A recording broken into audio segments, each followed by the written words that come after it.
बहुत समय पहले की बात है। एक शहर में एक राजा रहता था। उस राजा को अपने सभी नगरवासियों से बहुत लगाव और प्रेम था।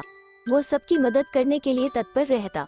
एक सुबह राजा के यहाँ पर एक फकीर आया। उसने राजा की खातिरदारी और ईमानदारी देखकर राजा को एक चुटकी जितना सुरमा दिया और कहा कि हे राजन, ये सुरमा कोई सामान्य सुरमा नहीं है, ये चमत्कारी सुरमा है। फकीर ने अपनी बात आगे बढ़ाते हुए कहा कि राजन, इस सुरमे को जो भी नेत्रहीन अपनी आंखों में लगाएगा उसका अंधापन दूर हो जाएगा और वो फिर से देखने लगेगा। इतना कहकर फकीर तो राजा को सुरमा देकर अपनी राह पर निकल पड़ा। राजा ने सोचा कि हमारे राज्य में नेत्रहीनों की संख्या तो बहुत ज्यादा है और सुरमे की मात्रा भी इतनी है कि सिर्फ एक आदमी ही इस सुरमे को अपनी आंखों में डाल सकता है, तो क्यों न ऐसे आदमी को ये सुरमा दिया जाए जो हर तरह से इसके लायक हो। इसलिए राजा ने अपने अतिप्रिय आदमी को ही सुरमा देने का निश्चय किया।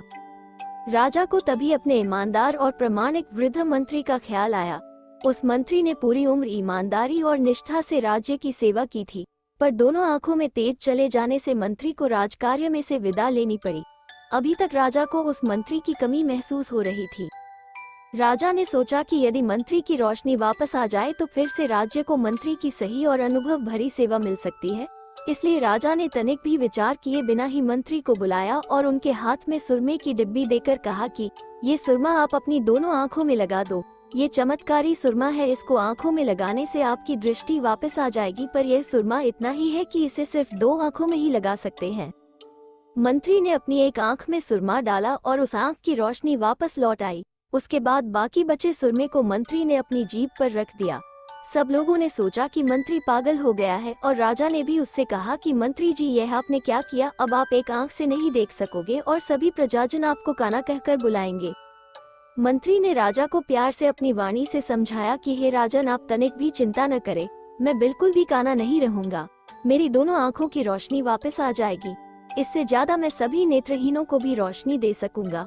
मंत्री ने अपना राज खोलते हुए कहा कि राजन, ये सुरमा चखकर मैंने इसको बराबर परख लिया कि यह किससे बना है। अब ये सुरमा बनाकर मैं सभी नेत्रहीन नगरवासियों का अंधापन दूर कर सकूंगा। मंत्री की यह बात सुनकर राजा प्रसन्न हो गए और मंत्री को कहा, यह मेरा और इन नगरवासियों का सद्भाग्य है जो हमें आपके जैसा राजमंत्री मिला है, जो केवल अपना न सोचकर सभी का ख्याल करता है। Moral of the story, leader और मंत्री एक बराबर होते हैं। दोनों को अपने अंडर में काम करने वाले आदमियों के बारे में सोचना चाहिए। अपनी सोच को सिर्फ अपने तक न रखकर सभी को उसका लाभ मिले, ऐसा कोई कार्य करो।